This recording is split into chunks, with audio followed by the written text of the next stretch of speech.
Okay, Sir Melbert Camporidondo. O, mayong hapon, Sir RJ. Tinuod ba nga wala reliyon nga makalawas according sa atong mga igsuon nga laing nga tinuuhan? Sir Melbert, dili na to sila mga igsuon, sir.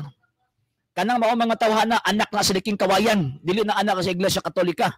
So, dili na to na sila mga igsuon. Ikaduha, dili na tinuod kanang moingon sila nga wala reliyon makalawas.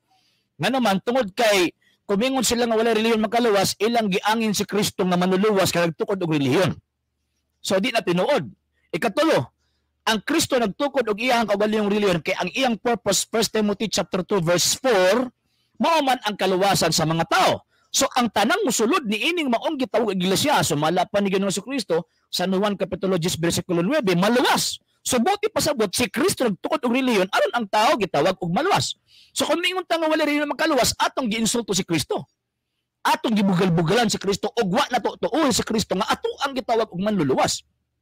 So mao na number 3 nga tawag ining argumento na ay riyo makaluwas kano man kay naa may Kristo nga tinuod nga nagtukod og iyahang gitawag og pundok aron iluwas sa gitawag og tao. So sa ilaha dili man na makaluwas ang ilang reliyon, tama man gyud nga mingon sila kining among reliyon dapat ilang iklaro kanang ilang reliyon di na makaluwas. O di pabiyain na sila kay wa pulos. Sa atua makaluwas ang atong reliyon ngano man kay ang Kristo maoy nagtukod ni ining maong gitawag og relihiyon na. So kay ang Kristo may nagtukod ng relihiyon na, so therefore makaluwas ni. Ang sa ilaha kay di man si Kristo at therefore di na makaluwas ang ilang pundok. Nga naman dili man si Kristo nagtukod ana. Mga Amerikano may nagtukod ana. So ang prinsipyo sa Biblia kung kinsa ganito magtutukod maupod to ang manluluwas. Tanawa si Kristo nagtukod. Nya Efeso 5:23 siya ang manluluwas. Karon sa ilaha, sila may nagtukod ang ilang pundok, ilang paging imuong tawag in bakakon sa Kristo. Nakana dong ilang pundok mo daw kuno ang manabadaghang kay mga sala nimo mga tawhana kang Kristo. Gihimo nilang bakakon pag ingon nila nga wala reliyon makaluwas, pagkaman giinsulto pa gid nila ang pagkamanluluwas ni Kristo. Ikatulo, ila paging gipasagin lang sa Kristo ang kanang ilang pundok mo daw ang gitukod ni Kristo.